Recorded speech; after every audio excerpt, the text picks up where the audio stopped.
There is a kind of death that never makes the obituaries. It's not loud, not tragic, not sudden. It's slow, soft, almost imperceptible. It happens every time you say yes when your soul is screaming no. Every time you smile when you want to vanish. Every time you become available to a world that only remembers you when it needs something. You become the open door everyone walks through, but no one stays. The faucet that never turns off. The eternal giver, until there's nothing left of you, but the ghost of someone who used to feel alive. We were taught to believe that love is earned through self-abandonment. That value lies in sacrifice. That being available is a virtue. But look closer. Even water left in the open evaporates. Even the sun sets to preserve its own fire. The more you offer yourself without limits, the less they see you. Not because you are unworthy, but because they cannot hold what refuses to hold itself. You are not being loved. You are being consumed. Every time you answer a message before breathing, you trade a piece of your essence. Every time you drop everything to be there for everyone, you're quietly walking away from yourself. This isn't kindness. It's soul depletion. A currency too easily spent and never replenished. There is a spiritual gravity to your presence. A finite reservoir of light, attention, and emotional electricity. Yet the world, with its endless pings, calls, crises, and cravings, demands more, always more. You say, I'm just being supportive. But deep down, you feel hollow, because no one truly sees the cost of your yes. The late nights you stay awake when no one thanks you. The inner chaos you swallow for the sake of appearing calm. The smile you force when your heart is aching. Carl Jung wrote, "The privilege of a lifetime is to become who you truly are." But what happens when who you truly are has been buried beneath 100 identities you put on to please others? You become a lighthouse for the lost. But who will save you when you burn out? Being constantly available is not love. It is self-erasure in disguise.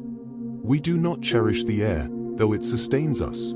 We do not bow to the sun, though without it, we would freeze. What we see too often, we stop seeing at all. In the economy of human desire, scarcity breeds value. Mystery awakens hunger. Absence commands presence. You were always there, always reachable, always ready to bleed for those who forgot how to hold a pulse. And they adored you, until they didn't. Because the mind is wired to overlook what is constant, to desire what retreats, to chase what flees, to romanticize what remains just out of reach. Even the wolves know this. They do not howl for what lies beside them. They howl for the one that ran, the one who disappeared into the dark. When you make yourself scarce, you disrupt the pattern. You become a puzzle, a gap in their narrative, and they begin to wonder, who are you, really? What have I missed beneath all that giving? Suddenly, your silence speaks louder than your words ever did. You become sacred, not because you were loud, but because you became less reachable. And in doing so, you became real. We live in the age of mirrors, but no one sees themselves. 1,000 conversations, yet no communion. 1,000,000 eyes on you, yet no one truly sees you. You post, you reply, you react, and for a moment, it feels like you're being witnessed.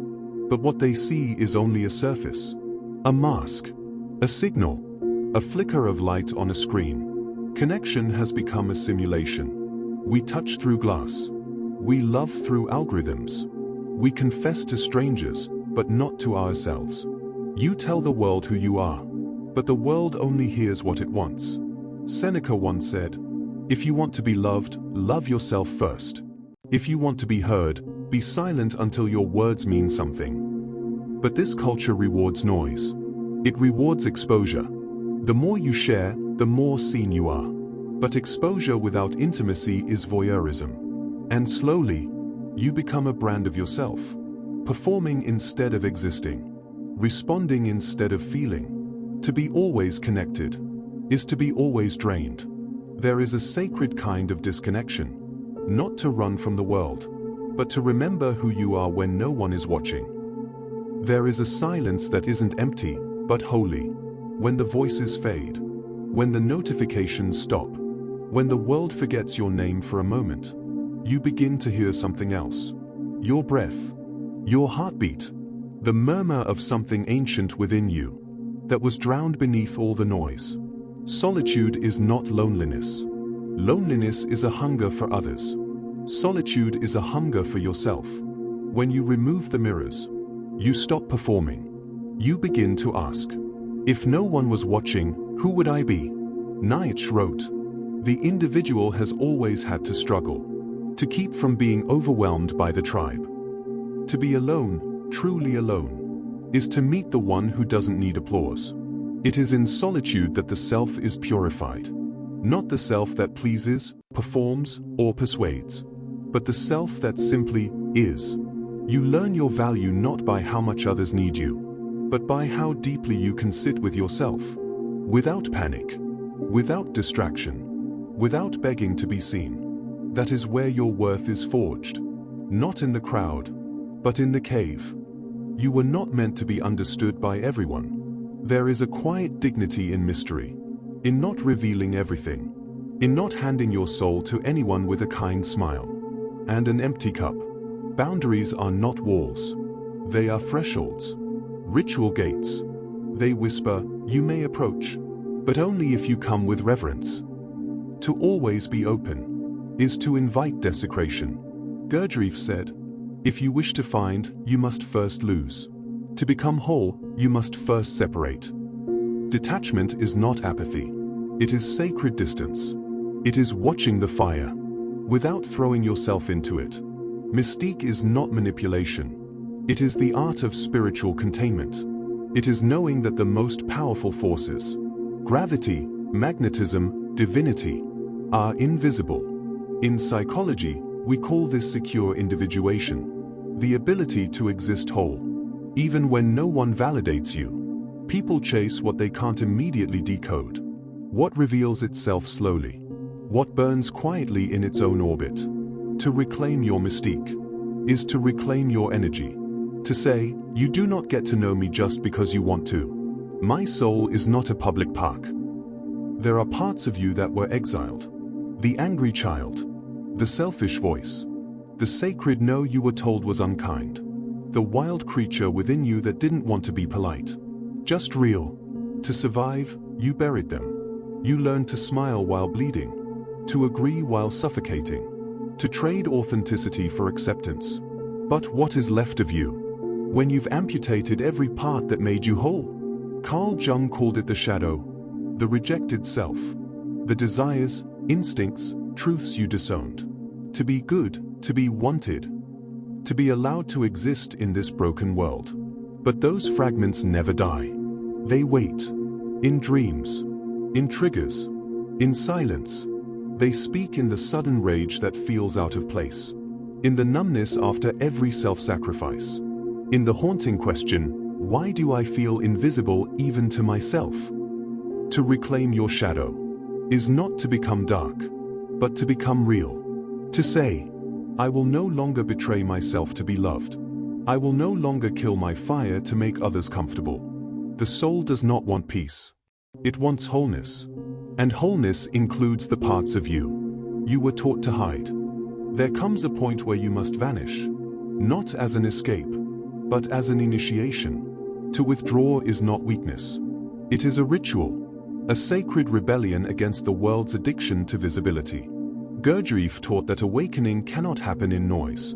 That true transformation begins when the outer world becomes quiet enough for the inner one to speak.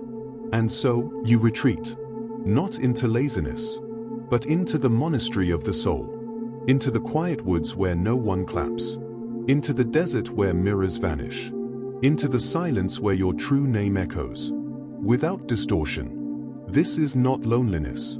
It is spiritual rebellion, a reclaiming of your frequency, a return to your original rhythm, before the world taught you to rush, to beg, to perform. In ancient traditions, the mystic disappears, to meet God in stillness. And in that stillness, they return not with answers, but with presence. When you disappear, You are not leaving them. You are returning to you. And the one who returns from the cave is not the one who entered. They walk slower, speak less, radiate more. There is a weight to stillness that noise will never carry.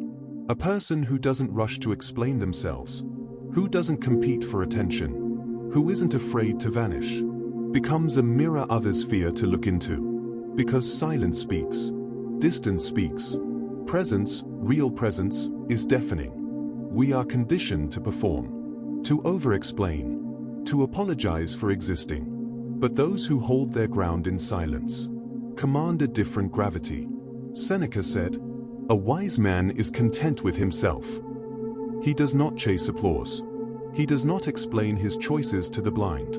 He does not fill empty rooms just to prove he's alive. There is power in saying nothing, in not replying, in letting the message sit, letting the absence echo. Because absence, when rooted in self-respect, becomes presence. When you create distance, you force the world to face its own projections, to reckon with your value on your terms. The world does not respect what is always available. It consumes it.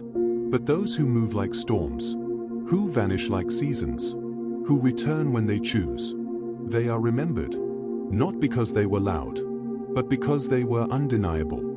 To disappear is not to die. It is to be reborn without the eyes of the world watching.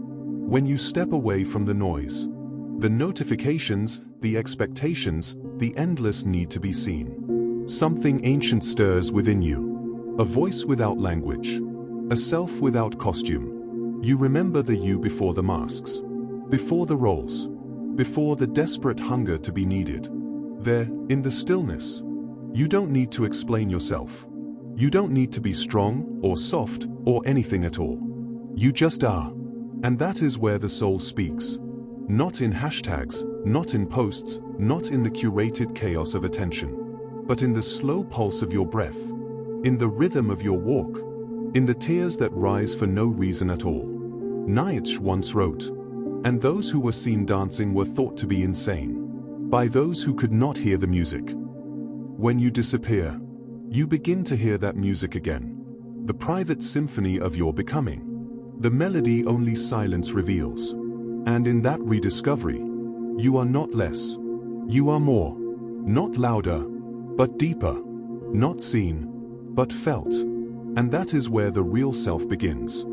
There is a sacred violence in becoming, because to choose yourself is to let die the version of you they liked better, the softer one, the quieter one, the one who bent instead of broke, who stayed visible even while vanishing inside. But who are you performing for? What applause are you still chasing? From an audience that never stayed past the opening act? The soul demands a brutal kind of honesty. To say, I will lose you if it means finding me. I will disappoint you if it means I no longer betray myself.